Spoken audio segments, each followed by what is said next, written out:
안녕하세요. 저는 30대 후반 여성이에요.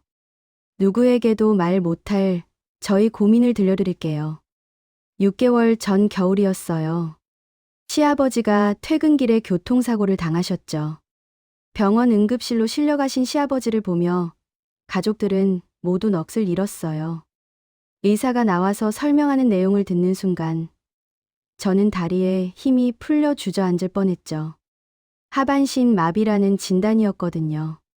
남편은 아버지 침대 옆에서 밤새 눈물을 흘렸고 저도 복도에 나와 한참을 울었어요. 하지만 시아버지는 포기하지 않으셨어요. 오히려 가족들을 위로하시며 재활치료에 적극적으로 임하셨죠. 석 달 동안 병원에서 물리치료를 받으시고 침대에서 일어나는 연습부터 시작하셨어요. 처음엔 상체조차 제대로 가누지 못하셨지만 점점 나아지셨거든요. 한 달이 지나자 침대에 혼자 앉을 수 있게 되었고 2달째엔 휠체어로 옮겨 앉는 것도 가능해졌어요. 3달째 되던 날 의사 선생님이 놀라며 말씀하셨죠. 이 정도면 집에서도 충분히 케어 가능하실 것 같습니다.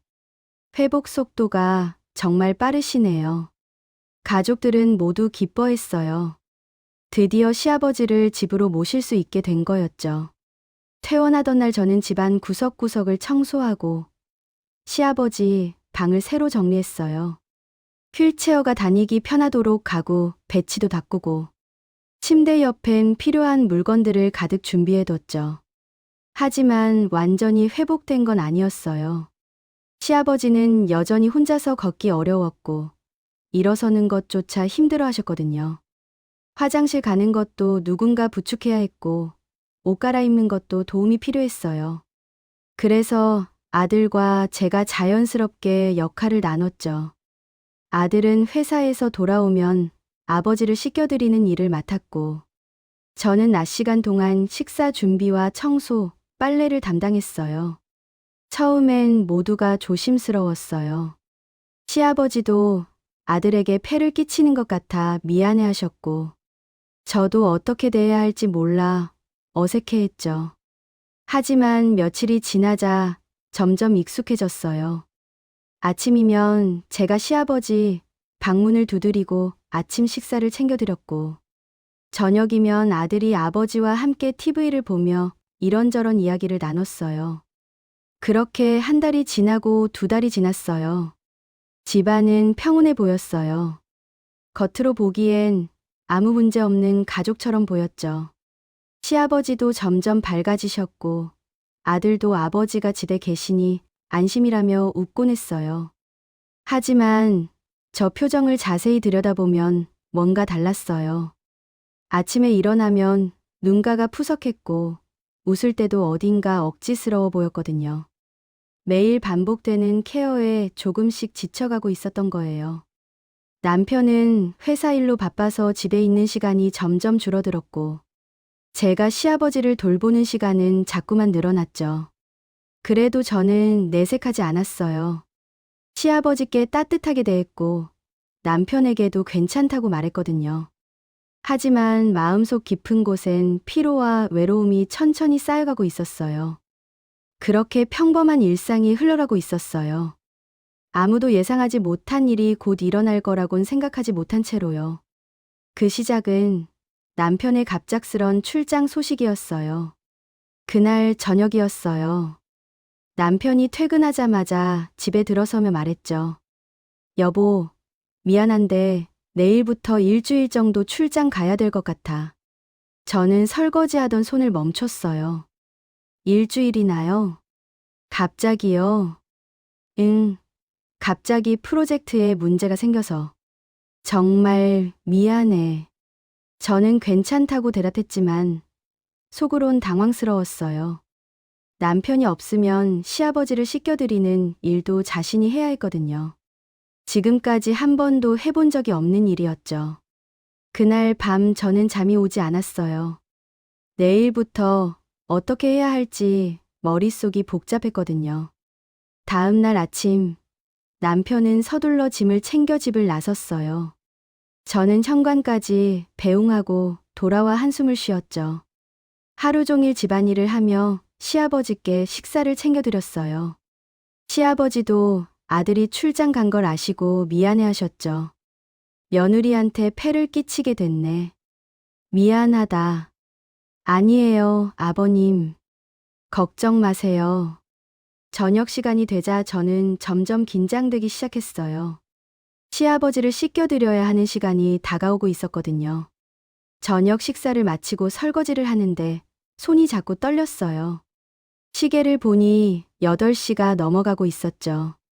평소 남편이 아버지를 씻겨드리던 시간이었어요. 저는 용기를 내서 시아버지 방문을 두드렸어요. 아버님, 씻으셔야 할 시간이에요. 아, 그래. 미안하구나. 저는 시아버지를 부축해서 욕실로 모셨어요. 휠체어를 욕실 문 앞에 세우고 시아버지가 의자에 앉으실 수 있도록 도와드렸죠. 그리고 옷을 벗겨드려야 하는 순간이 왔어요. 저는 손이 떨렸지만 최대한 침착하게 시아버지 상의를 벗겨드렸어요. 그 다음 하의를 벗겨드리는데 그 순간이었어요. 저는 순간 숨이 멎는 것 같았어요. 예상하지 못한 광경이 눈앞에 펼쳐졌거든요. 얼굴이 순식간에 새빨개지며 뜨거워졌고 시선을 어디에 둬야 할지 몰라 황급히 고개를 돌렸어요. 심장이 쿵쿵 뛰기 시작했죠. 미안하다. 정말 미안해. 시아버지도 엄청나게 민망해 하시며 작은 목소리로 중얼거리셨어요. 저는 아무렇지 않은 척 하려 애썼어요. 괜찮아요, 아버님. 금방 끝날 거예요. 저는 최대한 빨리 씻겨드리려고 서둘렀어요. 샤워기로 물을 뿌리고 수건으로 몸을 닦아드리는 동안 시선은 계속 다른 곳을 향했죠. 하지만 욕실이 좁아서 어쩔 수 없이 가까이 붙어 있어야 했어요.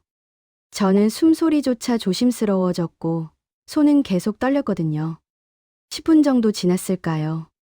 겨우 씻기를 마치고 시아버지께 옷을 입혀드렸어요. 저는 시아버지를 방까지 모신 후 황급히 욕실로 돌아왔어요. 욕실 문을 닫고 찬물로 세수를 했죠. 거울에 비친 자신의 얼굴은 여전히 빨갛게 달아올라 있었어요. 심장은 아직도 빠르게 뛰고 있었고 손은 계속 떨렸거든요. 그날 밤 저는 잠을 이룰 수가 없었어요. 침대에 누워 눈을 감아도 자꾸만 욕실에서 봤던 장면이 떠올랐거든요. 고개를 좌우로 흔들어도 소용없었어요. 머릿속에서 지워지지가 않았죠. 저는 이불을 뒤집어 쓰고 한숨을 쉬었어요. 왜 이러는 거야? 정신 차려. 하지만 아무리 자책해도 그 장면은 계속 머릿속을 맴돌았어요. 저는 새벽이 되어서야 겨우 잠들 수 있었죠. 그리고 그 순간부터 뭔가 조금씩 달라지기 시작했어요. 저도 시아버지도 모르는 사이예요. 일주일 후 남편이 출장해서 돌아왔어요. 저는 현관에서 남편을 반갑게 맞이했죠. 여보, 정말 고생 많았어. 아버지 혼자 돌보느라 힘들었지. 괜찮았어요. 별일 없었어요. 저는 웃으며 대답했지만 마음속은 복잡했어요. 일주일 동안 매일 저녁 시아버지를 씻겨드렸거든요. 처음엔 너무 어색하고 힘들었지만 나중엔 조금씩 익숙해졌죠. 하지만 그 익숙함이 오히려 더 불편하게 느껴졌어요. 남편이 돌아온 첫날 저녁이었어요. 남편이 아버지를 씻겨드리러 가려는데 제가 먼저 말했죠. 당신 피곤할 텐데 내가 할게. 일주일 동안 했으니까 이젠 익숙해졌어. 정말? 미안해. 고마워. 남편은 고맙다며 소파에 앉아 TV를 켰어요. 저는 시아버지 방으로 향했죠. 그날 저녁도 제가 시아버지를 씻겨드렸어요. 이상하게도 남편이 집에 있는데도 제가 하는 게 자연스러워 보였거든요. 그 이후로 상황은 계속 그렇게 흘러갔어요. 남편은 출장에서 돌아왔지만 회사 일이 더 바빠졌거든요. 매일 야근을 했고 주말에도 회사에 나가는 날이 많았어요. 집에 돌아오면 이미 밤늦은 시간이었고 피곤해 지쳐 소파에서 잠들곤 했죠. 자연스럽게 제가 시아버지 케어를 전담하게 되었어요. 아침 식사부터 저녁 씻기까지 모든 걸 제가 도맡아 했죠. 처음 며칠은 여전히 어색했어요. 욕실에서 시아버지를 씻겨드릴 때마다 얼굴이 빨개지고 손이 떨렸거든요. 하지만 시간이 지나면서 점점 익숙해졌어요. 한 달쯤 지나자 이젠 자연스럽게 할 수 있게 되었죠. 저는 매일 저녁 시아버지 방문을 두드렸어요. 아버님, 씻으실 시간이에요. 그래, 고맙구나. 매일 미안하다. 시아버지는 저에게 항상 미안해 하셨어요. 제가 욕실로 모셔가서 옷을 벗겨드릴 때도 몸을 씻겨드릴 때도 계속 고맙다고 말씀하셨죠. 저는 괜찮다고 웃으며 대답했어요. 괜찮아요, 아버님. 이제 익숙해졌어요. 정말로 익숙해졌어요. 처음 받던 충격도 이젠 무뎌졌고 어색함도 사라졌거든요. 하지만 그 대신 다른 감정이 자리 잡기 시작했어요. 뭐라고 표현하기 어려운 묘한 감정이었죠. 욕실에서 시아버지를 씻겨드리는 시간도 점점 길어졌어요. 처음엔 10분이면 끝났는데 이젠 20분 가까이 걸렸거든요. 저는 더 꼼꼼하게 씻겨드렸고 시아버지도 제가 하는 대로 가만히 계셨어요. 두 사람 사이엔 말은 없었지만 묘한 공기가 흐르기 시작했죠. 씻기를 마치고 시아버지를 방까지 모시고 가면 저는 침대에 눕혀드렸어요. 그리고 이불을 덮어드리며 말했죠. 편안한 밤 되세요, 아버님. 고맙다. 너도 푹 쉬어라. 시아버지는 저를 바라보며 따뜻하게 웃으셨어요. 저도 웃으며 고개를 끄덕였죠. 하지만 그 웃음 뒤에 뭔가 다른 게 숨어 있었어요. 두 사람 모두 느끼고 있었지만 아무도 말하지 않았거든요. 그렇게 2달이 지났어요. 저와 시아버지 사이엔 묘한 친밀감이 형성되어 있었어요. 아침이면 제가 방문을 열고 들어가 커튼을 걷어주었고 시아버지는 저를 보며 하루를 시작하셨죠. 낮 시간엔 둘이서 거실에서 TV를 보거나 이런저런 이야기를 나눴어요. 아가, 요즘 힘들지? 아들놈이 집에도 잘 안 오고. 괜찮아요. 바쁜 거 알아요. 그래도 너무 외롭게 하는 것 같아서 미안하구나. 시아버지는 제가 외로워하는 걸 알고 계셨어요. 남편이 집에 거의 없으니 제가 혼자 있는 시간이 많았거든요. 그래서 시아버지는 저와 더 많은 대화를 나누려 애쓰셨죠. 저도 시아버지와 이야기하는 시간이 싫지 않았어요. 오히려 편안하고 좋았거든요. 어느 날 저녁 남편이 일찍 퇴근했어요. 거실에서 아내와 아버지가 나란히 앉아 TV를 보고 있는 모습을 보며 흐뭇하게 웃었죠. 여보, 아버지 잘 돌봐줘서 고마워. 당신이 있어서 정말 다행이야.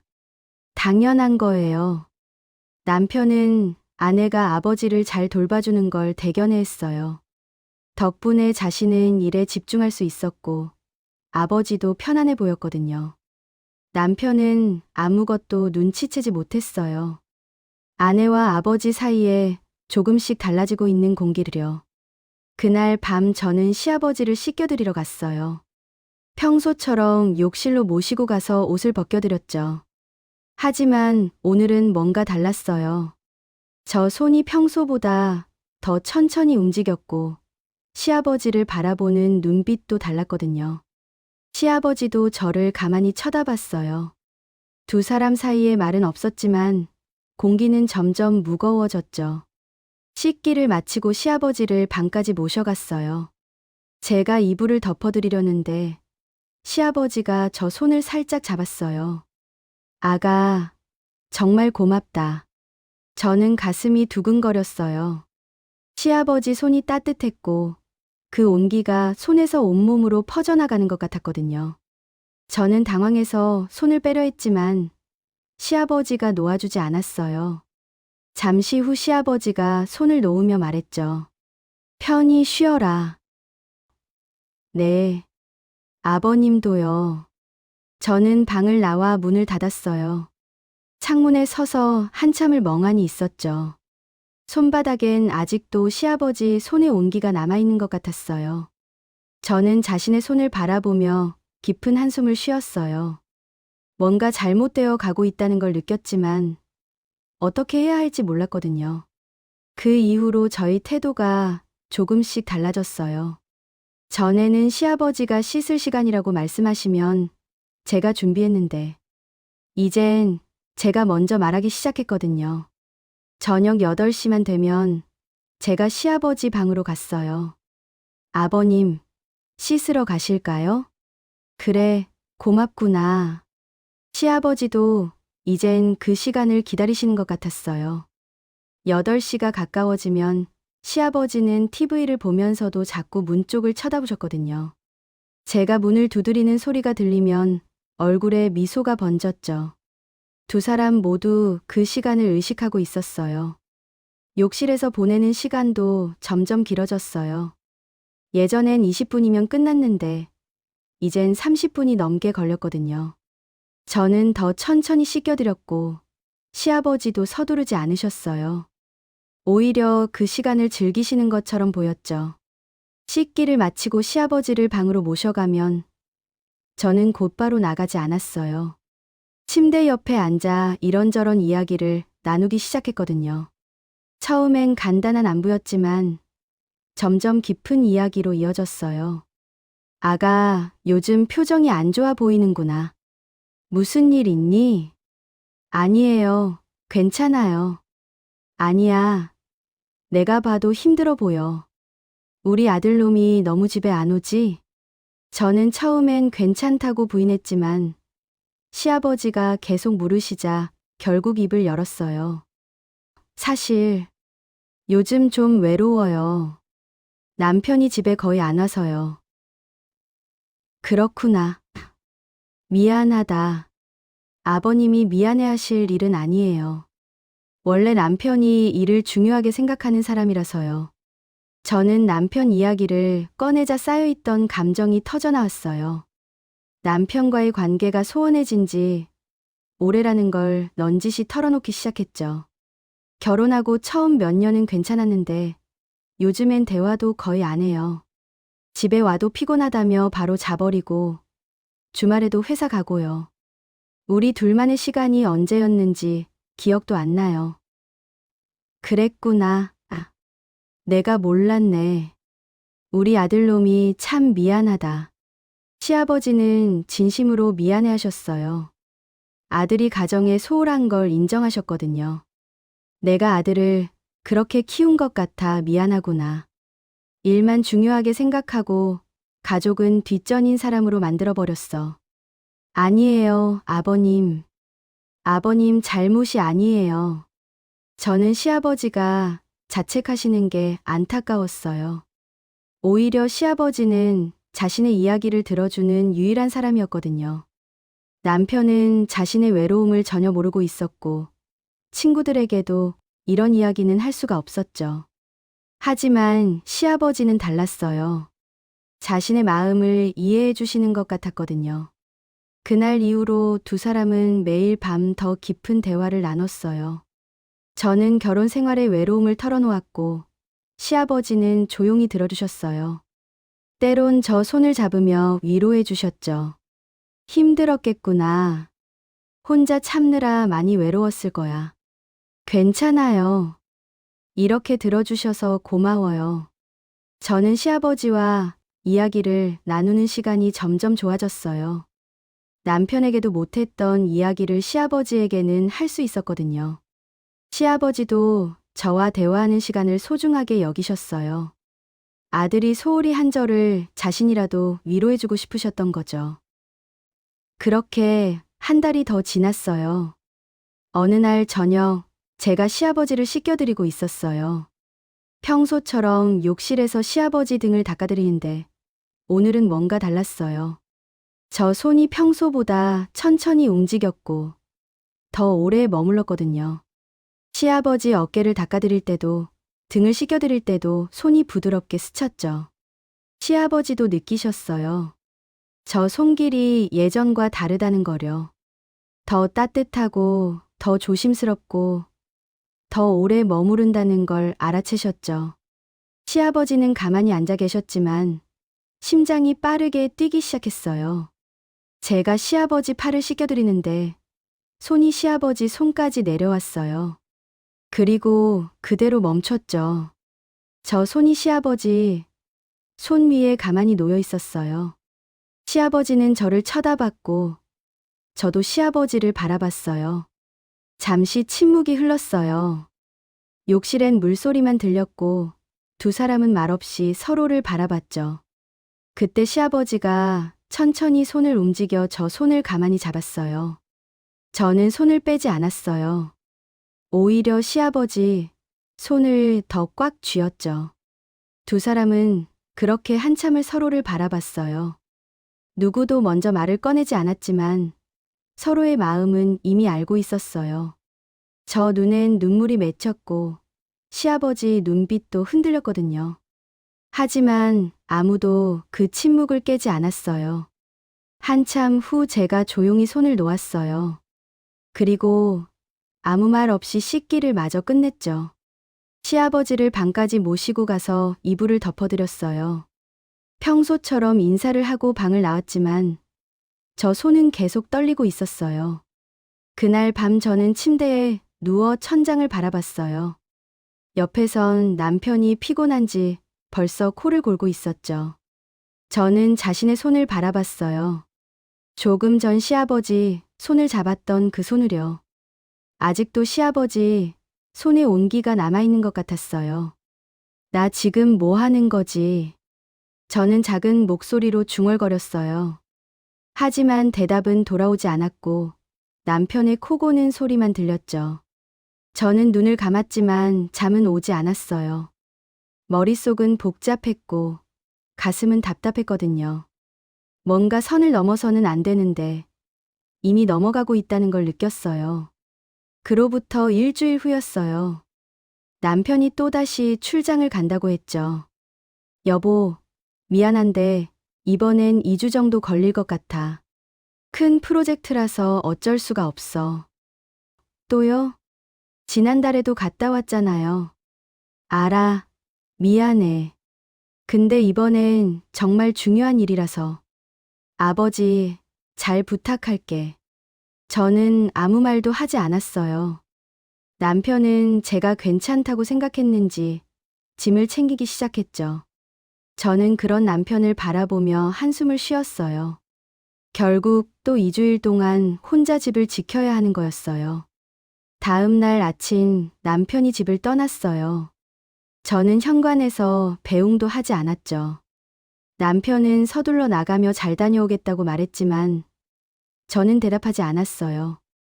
문이 닫히는 소리가 들리자 저는 소파에 주저앉았어요.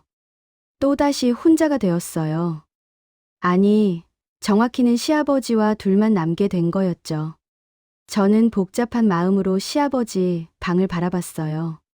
지난번 욕실에서 있었던 일이 자꾸 떠올랐거든요. 서로 손을 잡았던 그 순간이 머릿속에서 지워지지 않았어요. 저는 하루 종일 집안일을 하며 시간을 보냈어요. 청소를 하고 빨래를 하고 시아버지 식사를 챙겨드렸죠. 평소처럼 일상을 보내려 했었지만 마음은 계속 흔들렸어요. 시아버지와 눈이 마주칠 때마다 가슴이 두근거렸거든요. 저녁 시간이 되어 저는 시아버지를 씻겨드렸어요. 욕실에서 두 사람은 말이 없었어요. 평소보다 더 조용했고 공기는 더 무거웠죠. 제가 시아버지를 씻겨드리는 동안 손이 자꾸 떨렸어요. 시아버지도 저를 힐끗힐끗 쳐다보며 뭔가 말하고 싶은 표정이었지만 입을 열지 못했어요. 씻기를 마치고 시아버지를 방으로 모셨어요. 제가 이불을 덮어드리며 인사했죠. 편안한 밤 되세요, 아버님. 고맙다. 너도 푹 쉬어라. 저는 방을 나와 문을 닫았어요. 자신의 방으로 향했지만 발걸음이 무거웠죠. 방에 들어가 침대에 누웠지만 잠이 오지 않았어요. 텅 빈 침대가 너무 넓고 차갑게 느껴졌거든요. 시계를 보니 밤 11시였어요. 저는 침대에서 일어나 방 안을 서성였죠. 창밖을 바라보기도 하고 핸드폰을 들여다보기도 했어요. 하지만 마음은 점점 더 불안해졌어요. 외로움이 가슴을 짓눌렀고 숨쉬기조차 답답했거든요. 저는 결국 방문을 열고 나왔어요. 거실은 어두웠고 조용했죠. 저는 천천히 시아버지 방으로 걸어갔어요. 문 앞에 서서 한참을 망설였어요. 손을 들어 문을 두드리려다가 멈추기를 몇 번이나 반복했죠. 그때 안에서 시아버지 목소리가 들려왔어요. 누구세요? 저는 깜짝 놀랐어요. 시아버지가 아직 안 주무시고 계신 거였죠. 저는 떨리는 목소리로 대답했어요. 아버님, 저예요. 들어와. 저는 천천히 문을 열고 안으로 들어갔어요. 시아버지는 침대에 앉아 계셨고 불을 켜고 계셨죠.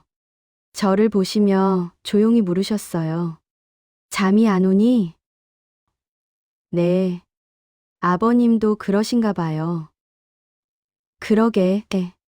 오늘따라 잠이 안 오네. 저는 침대 옆에 조심스럽게 앉았어요. 두 사람은 한동안 말이 없었죠. 시계 초침 소리만 똑딱똑딱 방 안에 울렸어요. 저는 자신의 손을 내려다보며 입술을 깨물었어요. 긴 침묵이 흘렀어요. 저는 뭔가 말을 해야 할 것 같았지만 무슨 말을 해야 할지 몰랐어요. 시아버지도 저를 쳐다보다가 천장을 바라보기를 반복했죠. 방 안의 공기는 점점 더 무거워졌어요. 그때 제가 먼저 손을 내밀었어요. 천천히 조심스럽게 시아버지 손 위에 자신의 손을 올려놓았죠.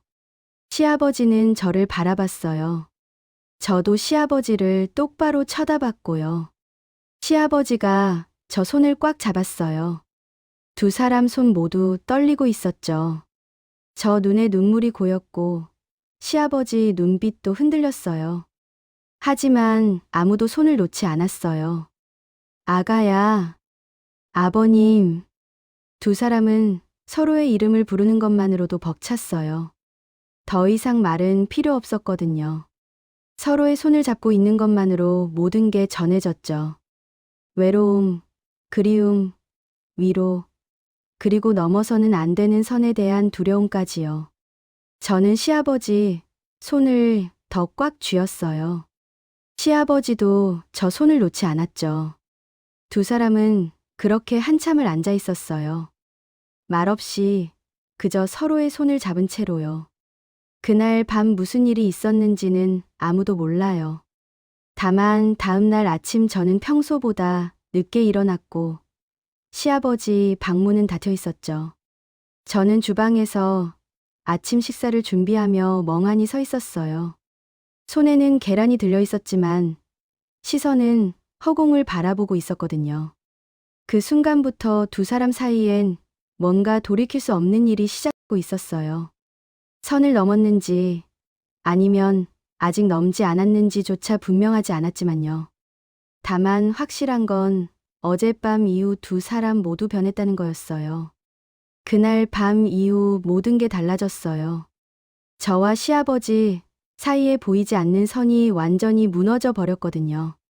다음 날 아침 저는 평소보다 늦게 시아버지 방문을 두드렸어요. 손이 떨려서 한참을 망설였죠. 아버님, 아침 식사 준비됐어요. 그래, 고맙다. 문을 열고 들어갔을 때 두 사람은 서로 눈을 마주쳤어요. 어젯밤 일이 떠올라 저는 얼굴이 빨개졌고 시아버지도 어색하게 고개를 돌리셨죠. 하지만 제가 시아버지를 부축해 거실로 모실 때 시아버지가 저 손을 살짝 쥐었어요. 그 작은 손길에 저 가슴이 두근거렸어요. 그날 낮 시간 내내 저는 일이 손에 잡히지 않았어요.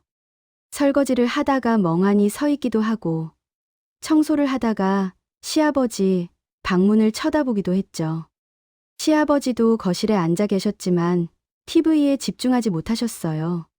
자꾸만 주방 쪽을 바라보며 저를 찾으셨거든요. 저녁 시간이 되었어요. 저는 평소보다 일찍 시아버지 방으로 갔죠. 아버님, 씻으러 가실까요? 벌써 그 시간이구나. 욕실로 향하는 동안 두 사람은 말이 없었어요. 하지만 공기는 어제와 완전히 달랐죠. 제가 시아버지를 씻겨드리는 동안 손길이 예전보다 훨씬 부드러웠어요. 천천히, 조심스럽게 시아버지 몸을 닦아드렸죠. 씻기를 마치고 시아버지를 방으로 모셨어요. 제가 이불을 덮어드리는데 시아버지가 저 손목을 잡으셨어요. 아가야. 네, 아버님. 조금만 더 있어 줄래? 저는 고개를 끄덕이고 침대 옆에 앉았어요. 시아버지는 저 손을 놓지 않으셨고 저도 손을 빼지 않았죠. 그렇게 두 사람은 한참을 말없이 앉아 있었어요. 시아버지가 저 손을 쓰다듬었고 저는 눈을 감았어요. 그날 밤부터 저는 매일 시아버지 방에서 긴 시간을 보냈어요. 씻겨드리고 나서도 바로 나가지 않고 침대 옆에 앉아 있었죠. 처음엔 30분, 그 다음엔 1시간, 점점 시간이 길어졌어요. 때로는 2시간 넘게 시아버지 방에 있기도 했죠. 저는 이제 케어를 핑계로 시아버지 방에 들어갔어요. 아침에 커튼을 걷어드린다며 들어가고 낮에는 이불을 정리한다며 들어갔죠. 저녁엔 씻겨드린다며 들어가고 밤엔 잘 주무시는지 확인한다며 또 들어갔어요. 하루에도 몇 번씩 시아버지 방문을 여닫았죠. 씻겨드리는 시간도 점점 길어졌어요. 예전엔 30분이면 끝났는데 이젠 1시간이 넘게 걸렸거든요. 저는 시아버지를 씻겨드리며 더 이상 서두르지 않았어요. 천천히, 아주 천천히 손을 움직였죠. 시아버지도 제가 하는 대로 가만히 계셨어요. 하지만 저 표정은 복잡했어요. 시아버지와 함께 있을 때는 편안하고 행복해 보였지만 혼자 있을 때는 죄책감에 시달렸거든요. 거울을 볼 때마다 자신에게 물었어요. 나 지금 뭐 하는 거야? 이러면 안 되는데. 하지만 다음 날이 되면 또다시 시아버지 방으로 향하는 자신을 발견했어요. 죄책감을 느끼면서도 멈출 수가 없었죠. 시아버지와 함께 있을 때만 외로움이 사라졌고 누군가에게 필요한 사람이 된 것 같았거든요. 그 감정이 너무 달콤해서 벗어날 수가 없었어요. 시아버지도 처음엔 망설이셨어요. 제가 방에 들어올 때마다 이러면 안 된다고 생각하셨죠. 하지만 시간이 지날수록 저를 기다리는 자신을 발견했어요. 저녁 시간만 되면 방문이 열리길 기다렸고 저 발소리가 들리면 가슴이 뛰었거든요. 어느 날 저녁 제가 평소보다 늦게 방에 들어왔어요. 시아버지는 초조하게 기다리고 계셨죠. 오늘 늦었구나. 죄송해요. 설거지가 좀 오래 걸렸어요. 아니야, 괜찮아. 너가 올 때까지 기다렸어. 저는 시아버지가 자신을 기다렸다는 말에 가슴이 따뜻해졌어요. 남편은 자신을 기다린 적이 없었거든요. 항상 먼저 자버리거나 회사에 있었죠. 하지만 시아버지는 달랐어요. 자신을 기다려주고 필요로 해주는 사람이었어요. 그렇게 저와 시아버지는 남편 없는 2주일 동안 매일 함께 시간을 보냈어요. 아침부터 저녁까지, 그리고 밤늦게까지요. 두 사람만의 시간이 길어질수록 관계도 깊어졌죠. 이젠 손을 잡는 것도 서로를 안아주는 것도 자연스러워졌어요. 저는 시아버지 품에 안겨 눈물을 흘리기도 했어요. 왜 이렇게 됐을까요? 우리가 왜 이렇게 된 거죠? 미안해. 내가 멈췄어야 했는데. 아니에요. 저도 원했어요. 저도 멈추지 않았어요. 두 사람 모두 잘못된 걸 알고 있었어요. 하지만 멈출 수가 없었죠. 서로가 너무 필요했고 서로에게서만 위로를 받을 수 있었거든요. 죄책감과 행복이 뒤섞인 감정 속에서 두 사람은 계속 함께 있었어요. 그러는 사이 남편은 출장지에서 바쁜 일상을 보내고 있었어요. 가끔 집에 전화를 걸었지만 저는 늘 잘 지낸다고 대답했죠. 여보, 아버지는 괜찮으시지? 혼자 돌보느라 힘들지 않아? 응, 괜찮아. 아버님도 잘 계셔. 걱정 마. 남편은 아내 목소리가 평소와 다르다는 걸 눈치채지 못했어요. 제가 전화를 끊고 나서 한숨을 쉬는 것도 몰랐죠. 저는 전화를 끊고 시아버지 방을 바라봤어요. 그리고 다시 그쪽으로 걸어갔어요. 2주가 지나고 남편이 돌아올 날이 다가왔어요. 저와 시아버지는 둘 다 불안해졌죠. 이제 다시 예전처럼 돌아가야 한다는 걸 알고 있었거든요. 하지만 두 사람 모두 그럴 수 있을지 확신이 서지 않았어요. 남편이 출장에서 돌아온 후 저와 시아버지는 다시 조심스러워졌어요. 남편이 집에 있을 땐 서로 눈도 제대로 마주치지 못했죠. 하지만 남편이 회사에 가면 또다시 예전처럼 돌아갔어요. 그렇게 몇 개월이 흘렀어요. 봄이 지나고 여름이 왔어요. 저와 시아버지의 관계는 계속되고 있었죠. 남편은 여전히 바빴고 집에 있는 시간보다 회사에 있는 시간이 더 많았어요. 저는 매일 시아버지를 돌보며 하루를 보냈고 밤이면 시아버지 방에서 긴 시간을 보냈죠. 하지만 어느 날부터 시아버지 표정이 달라지기 시작했어요. 예전처럼 밝지 않았고 자꾸 무언가 생각에 잠기신 것처럼 보였거든요. 제가 말을 걸어도 대충 대답하시거나 아예 듣지 못하신 것처럼 멍하니 계셨어요. 어느 날 저녁 제가 시아버지를 씻겨드리러 갔어요. 평소처럼 방문을 두드렸죠. 아버님, 씻으실 시간이에요. 그래. 시아버지 목소리가 평소와 달랐어요. 힘이 없고 무거웠죠.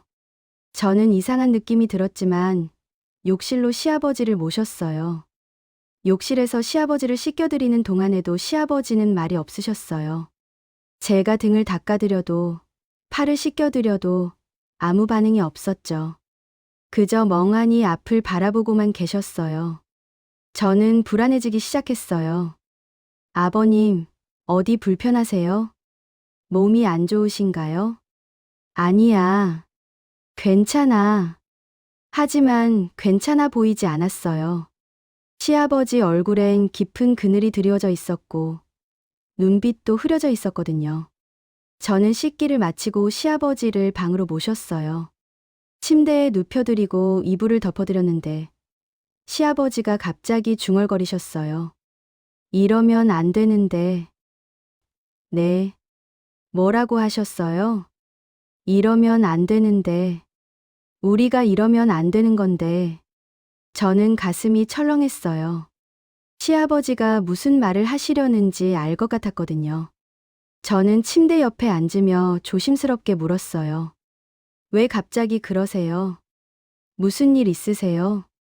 아가야, 우리 이제 그만해야 할 것 같아. 저는 숨이 멎는 것 같았어요. 예상은 했지만 막상 듣고 나니 받아들이기 힘들었죠. 왜요? 제가 뭘 잘못했나요? 아니야. 너 잘못이 아니야. 내 잘못이지. 시아버지는 천장을 바라보며 한숨을 쉬셨어요. 나 요즘 잠을 못 자. 눈만 감으면 우리 아들 생각이 나거든. 내가 아들한테 어떻게 이럴 수가 있나 싶어서 너무 죄책감이 들어. 저도 그 마음을 모르는 건 아니었어요. 자신도 매일 밤 남편을 생각하며 괴로워했거든요. 하지만 그래도 시아버지와 함께 있을 때만큼은 그 고통을 잊을 수 있었어요. 저도 죄책감 느껴요. 남편한테 미안하고요. 근데 아버님, 저는 아버님이 필요해요.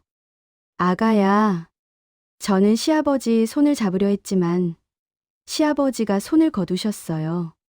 저는 당황스러웠죠. 왜 이러세요? 갑자기 왜 이러시는 거예요? 미안해. 정말 미안한데 나 더 이상 이렇게 못하겠어. 시아버지는 저를 쳐다보지도 못하고 고개를 돌리셨어요. 저 눈에 눈물이 고이기 시작했어요. 제가 뭘 잘못한 거예요? 말씀해 주세요. 내 잘못이 아니라니까. 내가 멈춰야 하는 거야. 내가 어른이고 내가 먼저 시작한 거니까. 저는 일어서서 방을 나가려다가 멈췄어요. 그리고 돌아서서 시아버지를 바라봤죠. 저도 원했어요. 저도 멈추지 않았잖아요. 그러니까 이건 아버님만의 잘못이 아니에요. 그래도 이건 잘못된 거야. 우리 둘 다 알잖아. 저는 더 이상 할 말이 없었어요. 시아버지 말이 맞았거든요. 잘못된 걸 알면서도 계속해왔던 거였죠. 저는 결국 아무 말 없이 방을 나왔어요. 그날 이후로 시아버지는 저를 피하기 시작했어요. 제가 방에 들어와도 예전처럼 반기지 않으셨고 말도 거의 하지 않으셨죠. 씻겨드릴 때도 빨리 끝내달라고 하셨고 침대에 눕자마자 자는 척 하셨어요. 저는 점점 불안해졌어요. 시아버지가 완전히 마음을 닫아버린 것 같았거든요. 저는 매일 시아버지 방 앞에서 망설였지만 들어갈 용기가 나지 않았어요. 시아버지가 자신을 거부하는 게 너무 무서웠죠. 일주일이 지나고 2주일이 지났어요. 시아버지와 저 사이의 거리는 점점 멀어졌어요. 예전처럼 함께 TV를 보거나 이야기를 나누는 일도 없어졌죠. 저는 식사만 챙겨드리고 씻겨드리고 그게 전부였어요. 저는 혼자 방에서 울었어요. 시아버지를 잃은 것 같아서 너무 외로웠거든요. 남편은 여전히 바빴고 시아버지는 자신을 멀리했어요. 저는 다시 혼자가 된 것 같았죠. 어느 날 밤 저는 시아버지 방문 앞에 섰어요. 문을 두드리고 싶었지만 손이 떨렸죠. 한참을 망설이다가 결국 돌아섰어요. 걸어나가는 저 뒷모습은 너무나 외로워 보였어요. 그렇게 두 사람 사이엔 무거운 침묵만 흘렀어요. 말은 하지 않았지만 서로를 의식하고 있었고 서로가 그리웠지만 다가갈 수 없었죠. 죄책감이 두 사람을 갈라놓고 있었어요. 그렇게 한 달이 지났어요. 집안 분위기는 이전과 완전히 달라져 있었죠. 저와 시아버지는 서로 말을 거의 하지 않았고 눈도 마주치지 않았어요. 딱 필요한 말만 주고받을 뿐이었죠. 그러던 어느 날 남편이 집에 돌아와서 말했어요. 여보, 좋은 소식이야. 프로젝트가 마무리됐어. 이제 한동안은 집에서 일할 수 있을 것 같아. 정말? 출장도 안 가? 응, 최소 2달은 집에 있을 수 있어. 야근도 별로 없을 거고. 그동안 아버지랑 당신한테 소홀했는데 이제 좀 가족들이랑 시간 보내야지. 저는 남편 말을 듣고 복잡한 표정을 지었어요. 한편으론 남편이 집에 있어준다는 게 다행이었지만 다른 한편으론 불안했거든요. 시아버지와의 어색한 관계가 남편에게 들킬까봐 걱정됐죠. 그날 저녁 남편은 오랜만에 일찍 퇴근했어요. 그리고 가족 셋이 함께 식탁에 둘러앉아 저녁을 먹었죠. 정말 오랜만에 가족이 함께하는 식사였어요. 아버지, 요즘 어떠세요? 많이 좋아지셨죠?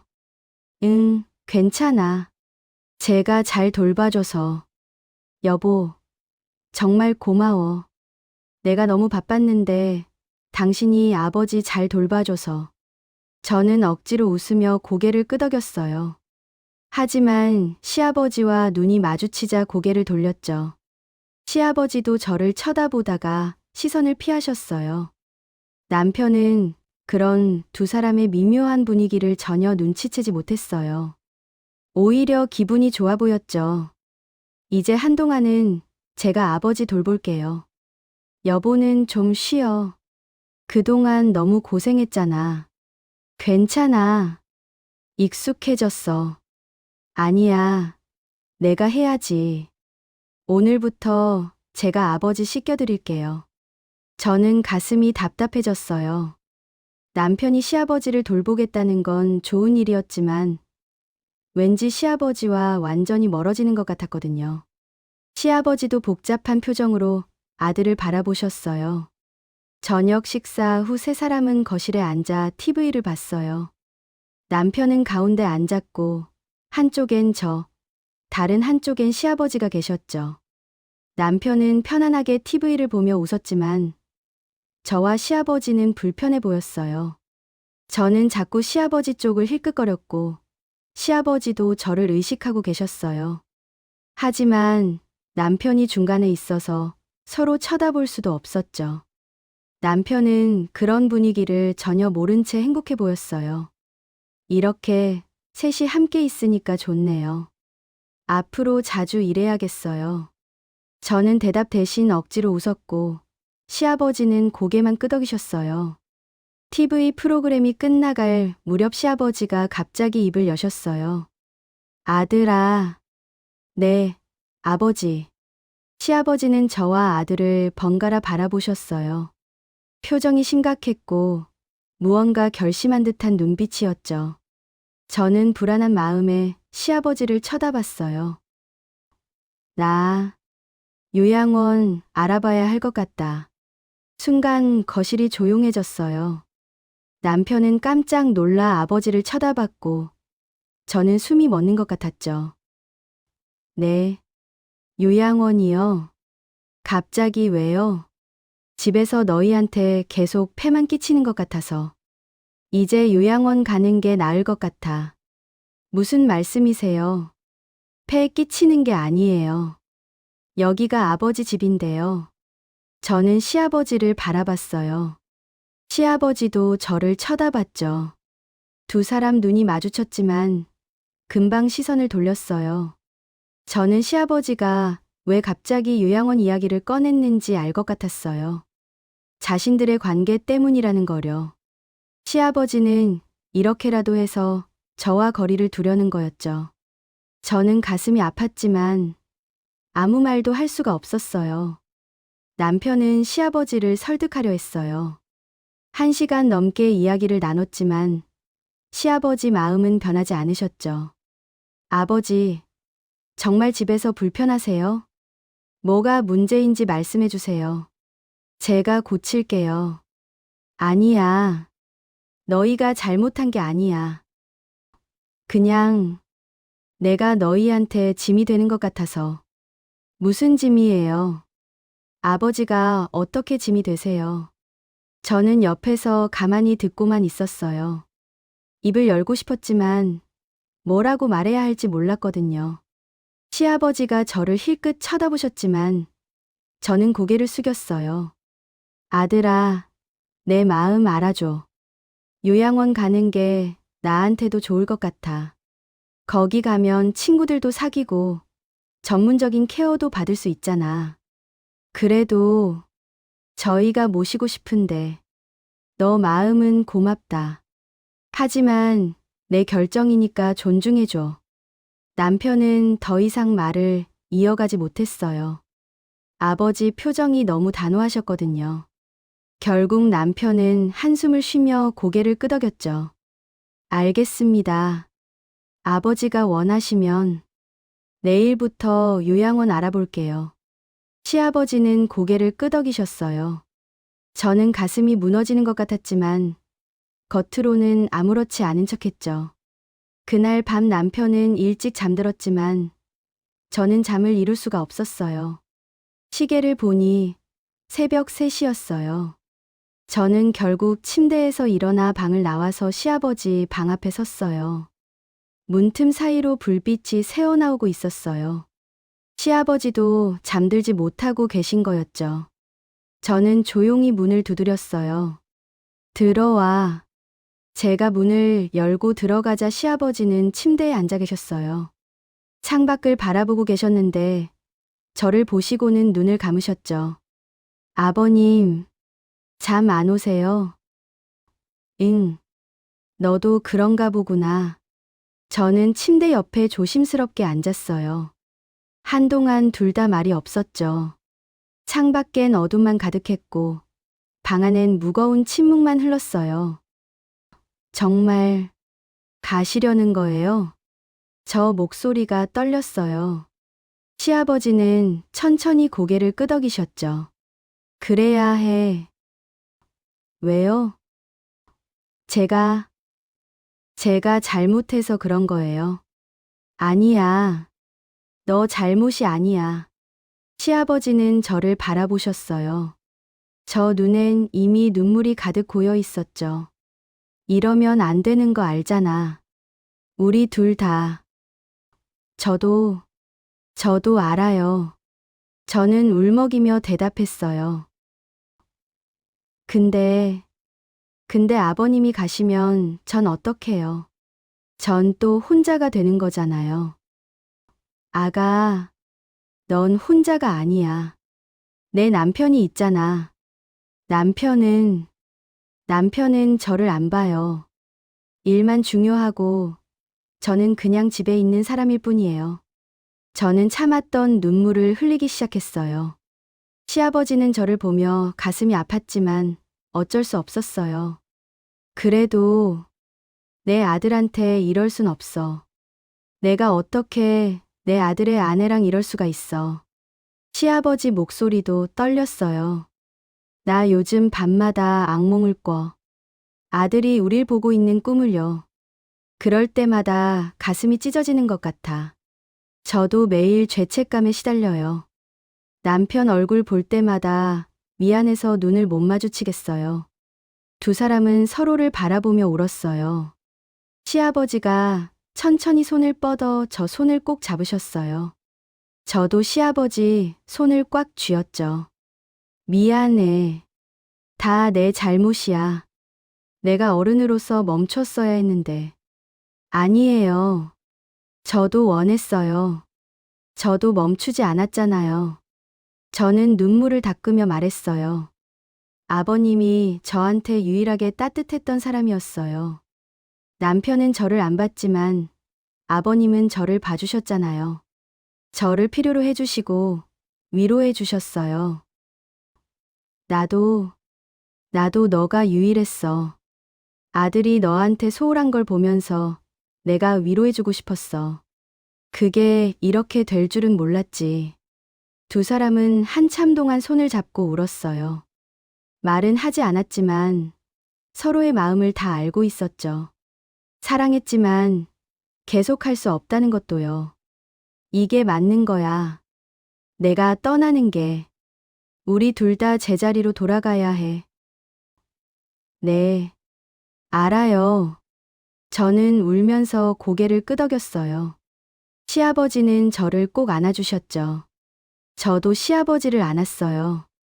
마지막 안아주는 거였어요. 한참 후 두 사람은 천천히 떨어졌어요. 서로를 마지막으로 바라봤죠. 시아버지가 저 뺨에 눈물을 닦아주셨어요. 행복해야 해.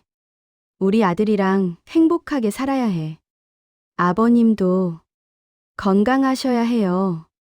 저는 일어나 방을 나왔어요. 문을 닫기 전 마지막으로 시아버지를 쳐다봤죠. 시아버지도 저를 바라보고 계셨어요. 문이 닫혔고 두 사람은 완전히 헤어졌어요. 저는 문 앞에서 한참을 서 있었어요. 눈물이 계속 흘러내렸지만 소리내어 울 수는 없었죠. 남편이 깰까 봐요. 저는 조용히 자기 방으로 돌아가 침대에 누웠어요. 옆에선 남편이 평화롭게 자고 있었어요. 아무것도 모르는 남편의 얼굴을 보며 저는 또다시 눈물을 흘렸죠. 미안함과 외로움과 상실감이 한꺼번에 밀려왔어요. 저는 이불을 뒤집어 쓰고 조용히 울었어요. 시아버지도 혼자 방에서 창밖을 바라보고 계셨어요. 눈물이 흘러내렸지만 닦지 않으셨죠. 그냥 흐르는 대로 두셨어요. 가슴이 찢어지는 것 같았지만 이게 옳은 일이라는 걸 알고 계셨거든요. 그렇게 두 사람은 각자의 자리에서 마지막 밤을 보냈어요. 내일이면 시아버지는 요양원을 알아보러 갈 거였고 저는 평범한 일상으로 돌아가야 했죠.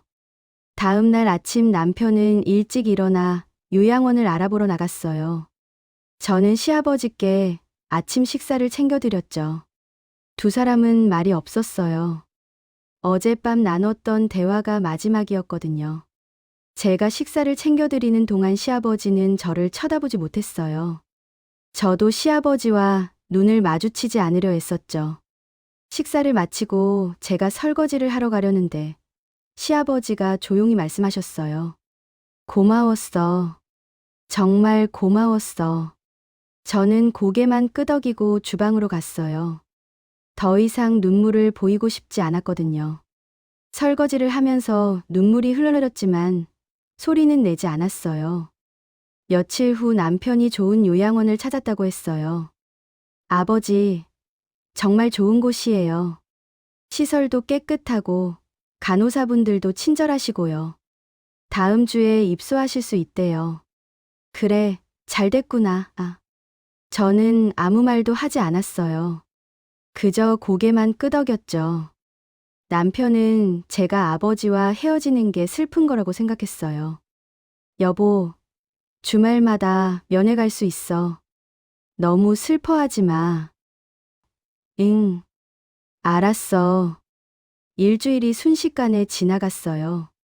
시아버지가 떠나는 날이 다가왔죠. 저는 시아버지 짐을 싸들이며 눈물을 참았어요. 옷을 개고 필요한 물건들을 가방에 넣으면서 가슴이 터질 것 같았죠. 떠나는 날 아침이었어요. 남편은 차를 준비하러 나갔고 집엔 저와 시아버지만 남았어요. 현관에서 두 사람은 마지막으로 마주섰죠. 건강하세요. 너도 행복해야 해. 저는 참았던 눈물이 터져 나왔어요. 시아버지도 눈가가 붉어지셨죠. 두 사람은 서로를 꼭 안았어요. 남편이 돌아올 때까지 몇 초밖에 시간이 없었지만 그 짧은 순간에 모든 걸 담으려 했어요. 정말 미안해. 아니에요. 차 시동 소리가 들렸어요. 남편이 돌아오는 거였죠. 두 사람은 황급히 떨어졌어요. 저는 눈물을 닦았고 시아버지는 고개를 돌리셨어요. 자, 출발할까요? 남편이 시아버지를 부축해서 차에 태웠어요. 저는 현관에 서서 차가 출발하는 걸 지켜봤죠. 시아버지가 차창 너머로 저를 바라보셨어요. 저도 시아버지를 쳐다봤고요. 차가 점점 멀어졌어요. 저는 차가 완전히 사라질 때까지 서 있었죠. 차가 보이지 않게 되자 저는 주저앉아 울었어요. 아무도 없는 현관에서 혼자 소리내어 울었어요. 시아버지가 떠난 후 집은 텅 빈 것처럼 느껴졌어요. 저는 매일 시아버지 방 앞을 지나가며 멈춰섰죠. 문을 열고 싶었지만 더 이상 시아버지는 그 안에 계시지 않았어요. 며칠 후 저는 시아버지 방을 정리하기로 했어요. 문을 열고 들어가자 시아버지 냄새가 아직 남아 있었죠. 저는 한참을 방 안에 서 있다가 천천히 움직이기 시작했어요. 침대 시트를 걷어내고 베개 커버를 벗겼어요. 서랍을 열어 남아있는 물건들을 정리했죠.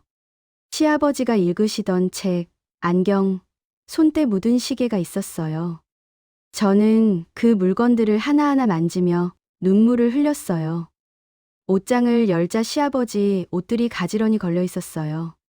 제가 매일 빨아서 개어드렸던 옷들이었죠. 저는 옷을 꺼내 상자에 담으면서 계속 울었어요. 이 옷들을 다시는 빨아들일 수 없다는 게 너무 슬펐거든요. 침대에 앉아 방안을 둘러봤어요. 이 방에서 시아버지와 나눴던 모든 순간들이 떠올랐죠. 처음 씻겨드렸던 날, 손을 잡았던 밤, 마지막으로 안아줬던 새벽까지요. 저는 침대에 누워 베개에 얼굴을 묻고 울었어요. 저녁 때 남편이 돌아왔어요. 저는 거실에서 멍하니 앉아 있었죠. 남편은 아내가 아버지 때문에 슬퍼하는 거라고 생각했어요. 여보, 괜찮아? 응, 괜찮아.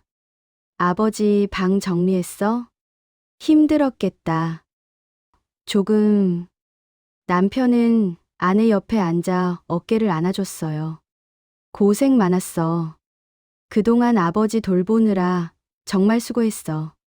이제 우리 둘이서 다시 시작하자. 저는 남편 품에 안겼어요. 남편 품은 따뜻했지만 왠지 낯설게 느껴졌죠. 얼마 만에 남편이 이렇게 안아주는 건지 기억도 나지 않았어요. 미안해. 내가 너무 바빠서 당신한테 소홀했지. 앞으론 당신한테 더 잘할게. 고마워. 저는 남편 품에 안긴 채 조용히 울었어요. 남편은 아내가 아버지를 보내서 슬픈 거라고 생각했죠. 하지만 제가 우는 이유는 훨씬 복잡했어요. 시아버지를 보낸 슬픔, 남편에 대한 죄책감, 그리고 돌이킬 수 없는 과거에 대한 후회까지요. 그날 밤 남편은 오랜만에 아내와 함께 시간을 보냈어요. 대화도 나누고 같이 저녁도 먹었죠. 예전엔 당연했던 일들이 이젠 새롭게 느껴졌어요. 저는 남편과 함께 있으면서 조금씩 일상으로 돌아가려 했었어요. 한편 시아버지는 요양원 창가에 앉아 멀리 하늘을 바라보고 계셨어요. 요양원은 깨끗했고 직원들도 친절했지만 마음은 편하지 않으셨죠. 매일 저와 아들 생각을 하셨어요. 특히 저녁 시간만 되면 제가 떠올랐어요. 이맘때쯤이면 제가 방문을 두드리곤 했었거든요. 시아버지는 창밖을 바라보며 한숨을 쉬셨어요. 잘하고 있겠지. 행복했으면 좋겠구나. 시아버지는 제가 남편과 잘 지내길 바라셨어요. 자신은 떠났지만 제가 남편과 다시 가까워지길 원하셨죠. 그게 시아버지가 할 수 있는 마지막 사랑이었어요. 일주일이 지나고 한 달이 지났어요. 저와 남편은 조금씩 가까워지고 있었어요. 남편은 약속대로 집에 일찍 들어왔고 주말엔 아내와 함께 시간을 보냈죠. 저도 남편에게 마음을 열려고 노력했어요. 어느 날 저녁 제가 남편에게 말했어요. 이번 주말에 아버님 면회 갈까? 그래, 좋지. 아버지도 보고 싶으실 거야. 저는 시아버지를 만날 생각에 가슴이 두근거렸지만 동시에 불안했어요. 남편과 함께 가는 거였으니까요. 하지만 시아버지가 어떻게 지내시는지 너무 궁금했어요. 그 주말 저와 남편은 함께 요양원을 찾았어요. 차를 타고 가는 동안 저는 계속 창밖을 바라봤죠. 남편은 아내가 긴장하는 걸 느끼고 손을 잡아줬어요. 아버지 보면 좋아하실 거야. 응. 그러겠지. 요양원에 도착했어요. 현관을 지나 복도를 걸어가는데 저 심장이 빠르게 뛰었죠. 곧 시아버지를 만나게 될 거였어요. 시아버지는 거실에 계셨어요. 다른 어르신들과 함께 TV를 보고 계셨죠. 아들과 저를 보시자 얼굴에 미소가 번졌어요. 왔구나. 아버지, 잘 계셨어요? 저는 시아버지를 보는 순간 가슴이 뭉클했어요. 시아버지는 예전보다 훨씬 밝아 보이셨거든요. 표정도 편안했고 눈빛도 맑았어요. 아버님, 안녕하세요. 응, 잘 있었니? 두 사람은 짧게 인사를 나눴어요. 예전처럼 길게 눈을 마주치지는 않았죠. 남편이 옆에 있어서이기도 했지만 두 사람 모두 그럴 필요가 없다는 걸 알고 있었어요. 그날 저와 남편은 시아버지와 함께 점심을 먹고 요양원 정원을 산책했어요. 시아버지는 요양원 생활에 대해 이야기해 주셨죠. 여기 사람들 다들 좋아. 친구도 많이 사귀었어. 매일 같이 운동하고 화투도 치고 그래. 다행이네요. 걱정했는데. 저는 조용히 듣고만 있었어요. 시아버지가 행복해 보여서 다행이었지만 한편으론 조금 서운하기도 했죠. 자신 없이도 잘 지내시는 것 같아서요. 그렇게 한 달에 한 번씩 면회를 갔어요. 처음엔 어색했지만 시간이 지나면서 자연스러워졌죠. 저와 시아버지는 서로를 대하는 방식도 달라졌어요. 예전처럼 떨리지 않았고 불편하지도 않았어요. 그렇게 1년이 흘렀어요. 계절이 4번 바뀌는 동안 많은 일들이 있었죠. 저와 남편은 예전보다 훨씬 가까워졌어요. 남편은 약속을 지켰고 아내에게 더 많은 시간을 내주었거든요. 주말마다 함께 영화를 보러 가거나 산책을 했어요. 저녁엔 함께 요리를 하며 대화를 나눴죠. 예전엔 일주일에 몇 마디 나누지 않았는데 이젠 매일 1시간씩 이야기를 나눴어요. 저는 조금씩 남편에게 마음을 열었고 남편도 아내를 더 이해하게 되었어요. 어느 봄날이었어요. 저와 남편은 요양원을 찾았죠. 1년 전과 똑같은 길을 걸어 요양원에 도착했지만 저 마음은 많이 달라져 있었어요. 더 이상 두근거리지도 불안하지도 않았거든요. 시아버지는 요양원 정원에 계셨어요. 벤치에 앉아 햇볕을 쬐고 계셨죠. 1년 사이 더 건강해 보이셨어요. 얼굴에 살도 오르셨고 혼자서 휠체어를 움직이실 수도 있게 되셨거든요. 아버지, 많이 좋아지셨네요. 그래, 여기서 재활 치료 열심히 받았어. 이제 조금씩 걸을 수도 있어. 정말 다행이에요. 저는 진심으로 기뻤어요. 시아버지가 건강해지신 게 너무 좋았거든요. 저 화장실 좀 다녀올게요. 남편이 자리를 비우자 저와 시아버지만 남았어요. 두 사람은 나란히 벤치에 앉아 정원을 바라봤죠. 따뜻한 봄바람이 불어왔고 꽃향기가 코끝을 스쳤어요. 한참 후 제가 조용히 물었어요. 잘 지내시죠? 응. 너도 행복해 보여서 다행이야. 저는 시아버지를 쳐다봤어요. 시아버지도 저를 바라보셨죠. 두 사람은 잠시 눈을 마주쳤어요. 하지만 예전처럼 떨리지는 않았어요. 그 눈빛엔 사랑 대신 미안함이 담겨 있었고 그리움 대신 고마움이 담겨 있었어요. 서로에게 상처를 줬지만 동시에 위로도 받았다는 걸 알고 있었죠. 잘못된 선택이었지만 그 시간이 있었기에 지금의 자리로 돌아올 수 있었다는 것도요. 아버님도 행복하세요. 그래, 나도 이제 괜찮아. 두 사람은 더 이상 말하지 않았어요. 그저 따뜻한 햇살 아래 나란히 앉아 정원을 바라봤죠. 꽃들이 피어 있었고 새들이 지저귀고 있었어요. 평화로운 오후였어요. 저는 깨달았어요. 사랑에는 여러 형태가 있다는 거요. 남편과의 사랑은 평범하지만 안정적이고 시아버지와의 관계는 잘못됐지만 진실했다는 거요. 하지만 이젠 그 모든 게 과거였어요. 지금은 각자의 자리에서 평온을 찾아가고 있었죠. 남편이 돌아왔어요. 오래 기다렸어? 아니, 괜찮아. 저는 남편을 보며 웃었어요. 진심으로요. 남편도 아내의 밝은 표정을 보며 흐뭇하게 웃었죠. 해가 서쪽으로 기울기 시작했어요. 이제 돌아갈 시간이었죠. 저와 남편은 시아버지께 인사를 드렸어요. 다음 주에 또 올게요. 그래, 조심히 가거라. 저와 남편은 손을 잡고 요양원을 나섰어요. 시아버지는 두 사람의 뒷모습을 바라보며 미소 지으셨죠.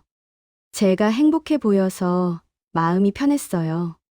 차를 타고 돌아가는 길에 저는 창밖을 바라봤어요. 노을이 아름답게 물들어 있었죠. 남편이 저 손을 잡았고 저도 남편 손을 꽉 쥐었어요. 1년 전 이맘때쯤 저는 죄책감과 외로움에 시달리고 있었어요. 하지만 지금은 달랐죠. 여전히 완벽하지는 않았지만 조금씩 나아지고 있었어요. 남편과 함께 새로운 시작을 하고 있었고 시아버지도 각자의 자리에서 평온을 찾으셨거든요. 여러분도 살면서 외로움 속에서 잘못된 선택을 할 뻔한 순간이 있으셨나요? 저는 이 일을 계기로 많은 깨달음을 얻었어요. 지금까지 저의 이야기를 들어주셔서 감사합니다.